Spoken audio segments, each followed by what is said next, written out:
شروع اللہ کا نام لے کر جو بڑا مہربان نہایت رحم والا ہے۔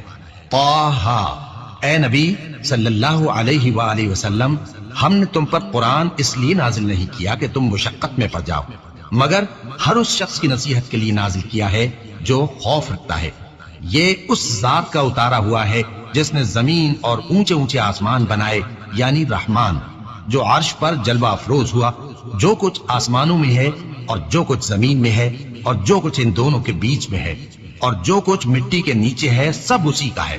اور اگر تم پکار کر بات کہو تو کیا ہے، وہ تو آہستہ کہی ہوئی اور نہایت پوشیدہ بات تک کو جانتا ہے۔ اللہ وہ معبود برحق ہے کہ اس کے سوا کوئی معبود نہیں ہے، اس کے سب نام اچھے ہیں۔ اور کیا تمہیں موسیٰ کے حال کی خبر ملی ہے؟ جب انہوں نے آگ دیکھی تو اپنے گھر والوں سے کہا کہ تم یہاں ٹھہرو، میں نے آگ دیکھی ہے، میں وہاں جاتا ہوں، شاید اس میں سے میں تمہارے پاس انگارہ لاؤں یا آگ کے مقام سے اپنا رستہ معلوم کر سکوں۔ پھر جب وہ وہاں پہنچے تو آواز آئی کہ اے موسیٰ، میں تو تمہارا پروردگار ہوں، تو اپنے جوتے اتار دو، تم یہاں پاک میدان یعنی طویٰ میں ہو، اور میں نے تم کو منتخب کر لیا ہے، تو جو حکم دیا جائے اسے سنو۔ بے شک میں ہی اللہ ہوں، میرے سوا کوئی معبود نہیں، تو میری عبادت کیا کرو اور میری یاد کے لیے نماز پڑھا کرو۔ قیامت یقیناً آنے والی ہے، میں چاہتا ہوں کہ اس کے وقت کو پوشیدہ رکھوں تاکہ ہر شخص جو کوشش کرے اس کا بدلہ پائے۔ تو جو شخص اس پر ایمان نہیں رکھتا اور اپنی خواہش کے پیچھے چلتا ہے، کہیں تم کو اس کے یقین سے روک نہ دے، تو اس صورت میں تم ہلاک ہو جاؤ۔ اور اے موسیٰ، یہ تمہارے داہنے ہاتھ میں کیا ہے؟ انہوں نے کہا، یہ میری لاٹھی ہے، اس پر میں ٹیک لگاتا ہوں اور اس سے اپنی بکریوں کے لیے پتے جھاڑتا ہوں، اور اس میں میرے اور بھی کئی فائدے ہیں۔ فرمایا کہ موسیٰ اسے زمین پر ڈال دو، تو انہوں نے اس کو ڈال دیا اور وہ یکا یک سانپ بن کر دوڑنے لگا۔ فرمایا کہ اسے پکڑ لو اور ڈرنا مت، ہم اس کو ابھی اس کی پہلی حالت پر لوٹا دیں گے، اور اپنا ہاتھ اپنی بغل میں دبا لو کہ وہ کسی عیب و بیماری کے بغیر سفید چمکتا دمکتا نکلے گا۔ یہ دوسری نشانی ہے تاکہ ہم تمہیں اپنے بڑے بڑے نشانات دکھائیں۔ تم فرعون کے پاس جاؤ کہ وہ سرکش ہو رہا ہے۔ کہا، اے میرے پروردگار، اس کام کے لیے میرا سینہ کھول دے اور میرا کام آسان کر دے اور میری زبان کی گرہ کھول دے تاکہ وہ میری بات سمجھ لے، اور میرے گھر والوں میں سے ایک کو میرا وزیر یعنی مددگار مقرر فرما، یعنی میرے بھائی ہارون کو۔ اس سے میری کمر کو مضبوط کر اور اسے میرے کام میں شریک کر تاکہ ہم تیری بہت سی تسبیح کریں اور تجھے کثرت سے یاد کریں، تو ہم کو ہر حال میں دیکھ رہا ہے۔ فرمایا، موسیٰ، تمہاری دعا قبول کی گئی، اور ہم نے تم پر ایک بار اور بھی احسان کیا تھا جب ہم نے تمہاری والدہ کو الہام کیا تھا جو تمہیں بتایا جاتا ہے۔ وہ یہ تھا کہ اسے یعنی موسیٰ کو صندوق میں رکھو، پھر اس صندوق کو دریا میں ڈال دو تو دریا اس کو کنارے پر ڈال دے گا، اور میرا اور اس کا دشمن اسے اٹھا لے گا۔ اور موسیٰ، میں نے تم پر اپنی طرف سے محبت ڈال دی، اور اس لیے کہ تم میرے سامنے پرورش پاؤ۔ جب تمہاری بہن وہاں فرعون کے ہاں گئی اور کہنے لگی کہ میں تمہیں اس کا پتہ دوں جو اس کو پالے پوسے، تو اس طریق سے ہم نے تم کو تمہاری ماں کے پاس پہنچا دیا تاکہ ان کی آنکھیں ٹھنڈی ہوں اور وہ رنج نہ کریں۔ اور تم نے ایک شخص کو مار ڈالا تھا تو ہم نے تم کو غم سے نجات دی، اور ہم نے تمہاری کئی بار آزمائش کی، پھر تم کئی سال اہل مدین میں ٹھہرے رہے۔ پھر اے موسیٰ، تم ایک اندازے پر آ پہنچے اور میں نے تم کو اپنے کام کے لیے بنایا ہے، تو تم اور تمہارا بھائی دونوں ہماری نشانیاں لے کر جاؤ اور میری یاد میں سستی نہ کرنا۔ دونوں فرعون کے پاس جاؤ کہ وہ سرکش ہو رہا ہے، اور اس سے نرمی سے بات کرنا، شاید وہ غور کرے یا ڈر جائے۔ دونوں کہنے لگے کہ اے ہمارے پروردگار، ہمیں خوف ہے کہ وہ ہم پر زیادتی کرنے لگے یا زیادہ سرکش ہو جائے۔ اللہ نے فرمایا کہ ڈرو مت، میں تمہارے ساتھ ہوں کہ سنتا اور دیکھتا ہوں۔ اچھا، تو اس کے پاس جاؤ اور کہو کہ ہم آپ کے پروردگار کے بھیجے ہوئے ہیں، تو بنی اسرائیل کو ہمارے ساتھ جانے کی اجازت دیجیے اور انہیں عذاب نہ کیجیے۔ ہم آپ کے پاس آپ کے پروردگار کی طرف سے نشانی لے کر آئے ہیں، اور جو ہدایت کی بات مانے اس کو سلامتی ہو۔ ہماری طرف یہ وحی آئی ہے کہ جو جھٹلائے اور منہ پھیرے اس کے لیے عذاب تیار ہے۔ غرض موسیٰ اور ہارون فرعون کے پاس گئے۔ اس نے کہا کہ موسیٰ، تمہارا پروردگار کون ہے؟ کہا کہ ہمارا پروردگار وہ ہے جس نے ہر چیز کو اس کی شکل و صورت بخشی، پھر راہ دکھائی۔ کہا، تو پہلی قوموں کا کیا حال ہوا؟ فرمایا کہ ان کا علم میرے پروردگار کو ہے جو کتاب میں لکھا ہوا ہے۔ میرا پروردگار نہ چوکتا ہے نہ بھولتا ہے۔ وہ وہی تو ہے جس نے تم لوگوں کے لیے زمین کو فرش بنایا اور اس میں تمہارے لیے رستے بنا دیے اور آسمان سے پانی برسایا، پھر اس سے مختلف نباتات پیدا کی کہ خود بھی کھاؤ اور اپنے مویشیوں کو بھی چراؤ۔ بے شک ان باتوں میں عقل والوں کے لیے بہت سی نشانیاں ہیں۔ اسی زمین سے ہم نے تم کو پیدا کیا اور اسی میں ہم تمہیں لوٹائیں گے اور اسی سے ہم تمہیں دوسری دفعہ نکالیں گے۔ اور ہم نے فرعون کو اپنی سب نشانیاں دکھائیں مگر وہ تکذیب اور انکار ہی کرتا رہا۔ کہنے لگا کہ موسیٰ کیا تم ہمارے پاس اس لیے آئے ہو کہ اپنے جادو کے زور سے ہمیں ہمارے ملک سے نکال دو؟ تو ہم بھی تمہارے مقابل ایسا ہی جادو لائیں گے، تو ہمارے اور اپنے درمیان ایک وقت مقرر کر لو کہ نہ تو ہم اس کے خلاف کر رہے ہیں اور نہ تم، اور یہ مقابلہ ایک ہموار میدان میں ہوگا۔ موسیٰ نے کہا کہ آپ کے لیے یوم زینت کا وعدہ ہے اور یہ کہ لوگ اس روز دن چڑھے اکٹھے ہو جائیں۔ تو فرعون لوٹ گیا اور اپنے سامان جمع کر کے پھر آیا۔ موسیٰ نے ان جادوگروں سے کہا کہ یہ تمہاری بربادی ہوگی، اللہ پر جھوٹ نہ باندھو، وہ تمہیں عذاب سے فنا کر دے گا، اور جس نے جھوٹ باندھا وہ نامراد رہا۔ تو وہ باہم اپنے معاملے میں جھگڑنے اور چپکے چپکے سرگوشی کرنے لگے۔ کہنے لگے یہ دونوں جادوگر ہیں، چاہتے ہیں کہ اپنے جادو کے زور سے تم کو تمہارے ملک سے نکال دیں اور تمہارے بہترین مذہب کو نابود کر دیں۔ تو تم جادو کا سامان اکٹھا کر لو اور پھر قطار باندھ کر آؤ، آج جو غالب رہا وہی کامیاب ہوا۔ جادوگر بولے کہ موسیٰ یا تو تم اپنی چیز ڈالو یا ہم اپنی چیزیں پہلے ڈالتے ہیں۔ موسیٰ نے کہا بلکہ تم ہی پہلے ڈالو۔ جب انہوں نے چیزیں ڈالی تو یکا یک ان کی رسیاں اور لاٹھیاں موسیٰ کے خیال میں ایسی آنے لگی کہ وہ میدان میں ادھر ادھر دوڑ رہی ہیں۔ اس وقت موسیٰ نے اپنے دل میں خوف محسوس کیا۔ ہم نے کہا خوف نہ کرو، بلا شبہ تم ہی غالب رہو گے، اور جو چیز یعنی لاٹھی تمہارے داہنے ہاتھ میں ہے اسے ڈال دو کہ جو کچھ انہوں نے بنایا ہے اس کو وہ نگل جائے گی۔ جو کچھ انہوں نے بنایا ہے یہ تو جادوگروں کے ہتھ کنڈے ہیں، اور جادوگر جہاں بھی جائے کامیاب نہیں ہوگا۔ اس پر جادوگر سجدے میں گر پڑے، کہنے لگے کہ ہم موسیٰ اور ہارون کے پروردگار پر ایمان لائے۔ فرعون بولا کہ پیشتر اس کے کہ میں تمہیں اجازت دوں تم اس پر ایمان لے آئے، بے شک یہ تمہارا بڑا یعنی استاد ہے جس نے تم کو جادو سکھایا ہے، سو میں تمہارے ہاتھ اور پاؤں مخالف سمت سے کٹوا دوں گا اور تم کو کھجوروں کے تنوں پر سولی چڑھوا دوں گا، اور تم کو معلوم ہوگا کہ ہم میں سے کس کا عذاب زیادہ سخت اور دیر تک رہنے والا ہے۔ انہوں نے کہا کہ جو دلائل ہمارے پاس آ گئے ہیں ان پر اور جس نے ہم کو پیدا کیا ہے اس پر ہم آپ کو ہرگز ترجیح نہیں دیں گے، تو آپ کو جو حکم دینا ہو دے دیجئے، اور آپ جو حکم دے سکتے ہیں وہ صرف اسی دنیا کی زندگی میں دے سکتے ہیں۔ ہم تو اپنے پروردگار پر ایمان لے آئے تاکہ وہ ہمارے گناہوں کو معاف کرے، اور اسے بھی جو آپ نے ہم سے زبردستی جادو کرایا، اور اللہ سب سے اچھا ہے اور ہمیشہ باقی رہنے والا ہے۔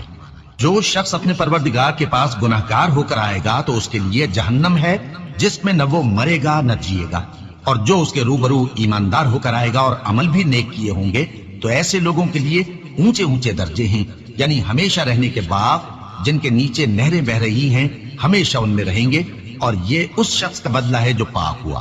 اور ہم نے موسیٰ کی طرف وہی بھیجی کہ ہمارے بندوں کو راتوں رات نکال لے جاؤ، پھر ان کے لیے سمندر میں لاٹھی مار کر خشک رستہ بنا دو، پھر تم کو نہ فرعون کے آ پکڑنے کا خوف ہوگا اور نہ غرق ہونے کا ڈر۔ پھر فرعون نے اپنے لشکروں کے ساتھ ان کا تعاقب کیا تو سمندر کی موجوں نے ان پر چڑھ کر انہیں ڈھانک لیا یعنی ڈبو دیا، اور فرعون نے اپنی قوم کو گمراہ کر دیا اور سیدھے رستے پر نہ ڈالا۔ اے آل یعقوب، ہم نے تم کو تمہارے دشمن سے نجات دی اور تورات دینے کے لیے تم سے کوہ طور کی داہنی جانب مقرر کی، اور تم پر من اور سلوہ نازل کیا، اور حکم دیا کہ جو پاکیزہ چیزیں ہم نے تم کو دی ہیں ان کو کھاؤ اور اس میں حد سے نہ نکلنا، ورنہ تم پر میرا غضب نازل ہوگا، اور جس پر میرا غضب نازل ہوا وہ ہلاک ہو گیا۔ اور جو توبہ کرے اور ایمان لائے اور عمل نیک کرے پھر سیدھے رستے چلے اس کو میں بخش دینے والا ہوں۔ اور اے موسیٰ، تم نے اپنی قوم سے آگے چلے آنے میں کیوں جلدی کی؟ کہا وہ میرے پیچھے آ رہے ہیں۔ اور اے میرے پروردگار، میں نے تیری طرف آنے کی جلدی اس لیے کی کہ تو خوش ہو جائے۔ فرمایا کہ ہم نے تمہاری قوم کو تمہارے بعد آزمائش میں ڈال دیا ہے، اور سامری نے ان کو بہکا دیا ہے۔ اور موسیٰ غصے اور غم کی حالت میں اپنی قوم کے پاس واپس آئے اور کہنے لگے کہ اے قوم، کیا تمہارے پروردگار نے تم سے اچھا وعدہ نہیں کیا تھا؟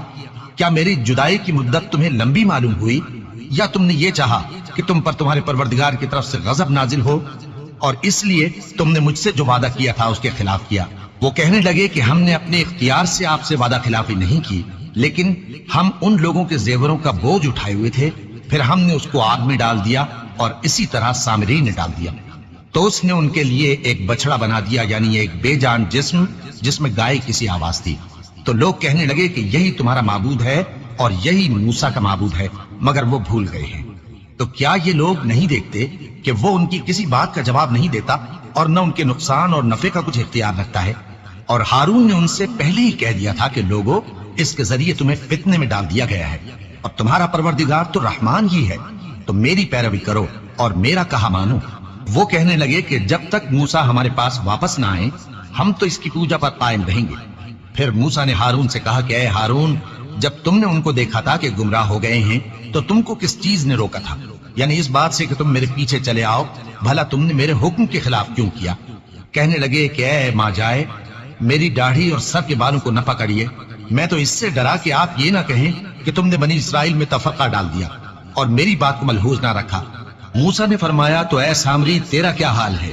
اس نے کہا کہ میں نے ایسی چیز دیکھی جو اوروں نے نہیں دیکھی، تو میں نے فرشتے کے نقش پا سے مٹی کی ایک مٹھی بھر لی، پھر اس کو بچڑے کے جسم میں ڈال دیا، اور مجھے میرے جی نے اس کام کو اچھا بتایا۔ موسیٰ نے کہا جا، تجھ کو دنیا کی زندگی میں یہ سزا ہے کہ کہتا رہے کہ مجھ کو ہاتھ نہ لگانا، اور تیرے لیے ایک اور وعدہ ہے، یعنی عذاب کا جو تجھ سے ٹل نہ سکے گا، اور جس معبود کی پوجا پر تو جمع ہوا تھا اس کو دیکھ، ہم اسے جلا دیں گے، پھر اس کی راکھ کو اڑا کر دریا میں بکھیر دیں گے۔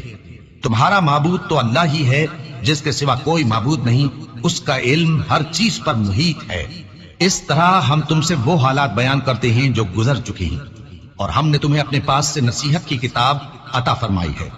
جو شخص اس سے منہ پھیرے گا وہ قیامت کے دن گناہ کا بوجھ اٹھائے گا۔ ایسے لوگ ہمیشہ اس عذاب میں مبتلا رہیں گے، اور یہ بوجھ قیامت کے روز ان کے لیے برا ہوگا۔ جس روز سور پھونکا جائے گا اور ہم گناہگاروں کو یوں اکٹھا کریں گے کہ ان کی آنکھیں نیلی نیلی ہوں گی، تو وہ آپس میں آہستہ آہستہ کہیں گے کہ تم دنیا میں صرف 10 ہی دن رہے ہو۔ جو باتیں یہ کریں گے ہم خوب جانتے ہیں۔ اس وقت ان میں سب سے اچھی راہ والا یعنی عاقل و ہوشمند کہے گا کہ نہیں، بلکہ صرف ایک ہی روز ٹھہرے ہو۔ اور اے نبی صلی اللہ علیہ وآلہ وسلم، لوگ تم سے پہاڑوں کے بارے میں دریافت کرتے ہیں، کہہ دو کہ میرا رب ان کو راکھ بنا کر بکھیر دے گا، پھر زمین کو ہموار میدان کر چھوڑے گا جس میں تم کوئی نشیب و فراز نہ دیکھو گے۔ اس روز لوگ پکارنے والے کے پیچھے چلیں گے اور اس کی پیروی سے انحراف نہ کر سکیں گے، اور رحمان کے سامنے آوازیں پست ہو جائیں گی، تو تم ایک ہلکی آواز کے سوا کوئی آواز نہ سنو گے۔ اس روز کسی کی سفارش کچھ فائدہ نہ دے گی مگر اس شخص کی جسے رحمان اجازت دے اور اس کی بات کو پسند فرمائے۔ جو کچھ ان کے آگے ہے اور جو کچھ ان کے پیچھے ہے وہ اس کو جانتا ہے، اور وہ اپنے علم سے اللہ کے علم کا احاطہ نہیں کر سکتے۔ اور اس زندہ و قائم کے روبرو منہ لٹک جائیں گے، اور جس نے ظلم کا بوجھ اٹھایا وہ نامراد رہا، اور جو نیک کام کرے گا اور مومن بھی ہوگا تو اس کو نہ ظلم کا خوف ہوگا اور نہ نقصان کا۔ اور ہم نے اس کو اسی طرح کا قرآن عربی نازل کیا ہے، اور اس میں طرح طرح کے ڈراوے بیان کر دیے ہیں تاکہ لوگ پرہیزگار بنے یا اللہ ان کے لیے نصیحت پیدا کر دے۔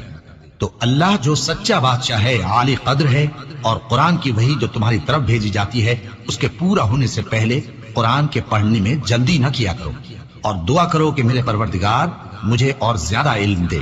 اور ہم نے پہلے آدم سے عہد لیا تھا مگر وہ اسے بھول گئے، اور ہم نے ان میں ارادے کی پختگی نہ پائی۔ اور جب ہم نے فرشتوں سے کہا کہ آدم کے آگے سجدہ کرو تو سب سجدے میں گر پڑے مگر ابلیس نے انکار کیا۔ اس پر ہم نے فرمایا کہ آدم، یہ تمہارا اور تمہاری بیوی کا دشمن ہے، تو یہ کہیں تم دونوں کو بہشت سے نہ نکلوا دے، پھر تم تکلیف میں پڑ جاؤ۔ یہاں تم کو یہ آسائش ہے کہ نہ بھوکے رہو نہ ننگے، اور یہ کہ نہ پیاسے رہو اور نہ دھوپ کھاؤ۔ پھر شیطان نے ان کے دل میں وسوسہ ڈالا اور کہا کہ آدم، بھلا میں تم کو ایسا درخت بتاؤں جو ہمیشہ کی زندگی کا باعث ہو اور ایسی بادشاہت کہ کبھی زائل نہ ہو؟ تو دونوں نے اس درخت کا پھل کھا لیا تو ان پر ان کی شرمگاہیں ظاہر ہو گئیں، اور وہ اپنے اوپر بہشت کے پتے چپکانے لگے۔ اور آدم نے اپنے پروردگار کے حکم کے خلاف کیا تو وہ اپنے مقصد سے بے راہ ہو گئے۔ پھر ان کے پروردگار نے ان کو نوازا تو ان پر مہربانی سے توجہ فرمائی اور سیدھی راہ بتائی۔ فرمایا کہ تم دونوں یہاں سے نیچے اتر جاؤ، تم میں بعض کے دشمن ہوں گے، پھر اگر میری طرف سے تمہارے پاس ہدایت آئے تو جو شخص میری ہدایت کی پیروی کرے گا وہ نہ گمراہ ہوگا اور نہ تکلیف میں پڑے گا، اور جو میری نصیحت سے منہ پھیرے گا اس کی زندگی تنگ ہو جائے گی، اور قیامت کو ہم اسے اندھا کر کے اٹھائیں گے۔ وہ کہے گا کہ میرے پروردگار، تو نے مجھے اندھا کر کے کیوں اٹھایا؟ میں تو دیکھتا بھالتا تھا۔ اللہ فرمائے گا کہ ایسا ہی چاہیے تھا، تیرے پاس ہماری آیتیں آئیں تو تو نے ان کو بھلا دیا، اسی طرح آج ہم تجھ کو بھلا دیں گے۔ اور جو شخص حد سے نکل جائے اور اپنے پروردگار کی آیتوں پر ایمان نہ لائے، ہم اس کو ایسا ہی بدلہ دیتے ہیں، اور آخرت کا عذاب بہت سخت اور ہمیشہ باقی رہنے والا ہے۔ تو کیا یہ بات ان لوگوں کے لیے موجب ہدایت نہ ہوئی کہ ہم ان سے پہلے بہت سے فرقوں کو ہلاک کر چکے ہیں جن کے رہنے کے مقامات میں یہ چلتے پھرتے ہیں؟ عقل والوں کے لیے اس میں بہت سی نشانیاں ہیں۔ اور اگر ایک بات تمہارے پروردگار کی طرف سے پہلے صادر اور جزائے اعمال کے لیے ایک میعاد مقرر نہ ہو چکی ہوتی تو نزول عذاب لازم ہو جاتا۔ پس جو کچھ یہ بکواس کرتے ہیں اس پر صبر کرو، اور سورج کے نکلنے سے پہلے اور اس کے غروب ہونے سے پہلے اپنے پروردگار کی تسبیح و تحمید کیا کرو، اور رات کی کچھ گھڑیوں میں بھی اس کی تسبیح کیا کرو، اور دن کے مختلف اوقات یعنی دوپہر کے وقت بھی، تاکہ تم خوش ہو جاؤ۔ اور کئی طرح کے لوگوں کو جو ہم نے دنیا کی زندگی میں آرائش کی چیزوں سے نوازا ہے تاکہ ان کی آزمائش کریں، ان پر نگاہ نہ کرنا، اور تمہارے پروردگار کی عطا فرمائی ہوئی روزی بہت بہتر اور باقی رہنے والی ہے۔ اور اپنے گھر والوں کو نماز کا حکم کرو اور اس پر قائم رہو۔ ہم تم سے روزی کے خواستگار نہیں، بلکہ تمہیں ہم روزی دیتے ہیں، اور نیک انجام اہل تقوی کا ہے۔ اور کہتے ہیں کہ یہ پیغمبر اپنے پروردگار کی طرف سے ہمارے پاس کوئی نشانی کیوں نہیں لائے؟ کیا ان کے پاس پہلی کتابوں کی نشانی نہیں آئی؟ اور اگر ہم ان کو پیغمبر کے بھیجنے سے بیشتر کسی عذاب سے ہلاک کر دیتے تو یہ کہتے کہ اے ہمارے پروردگار، تو نے ہماری طرف کوئی پیغمبر کیوں نہ بھیجا کہ ہم ذلیل اور رسوا ہونے سے پہلے تیرے احکام کی پیروی کرتے۔ کہہ دو کہ سب نتائج اعمال کے منتظر ہیں، سو تم بھی منتظر رہو، ان قریب تم کو معلوم ہو جائے گا کہ دین کے سیدھے رستے پر چلنے والے کون ہیں اور جنت کی طرف راہ پانے والے کون ہیں، ہم یا تم۔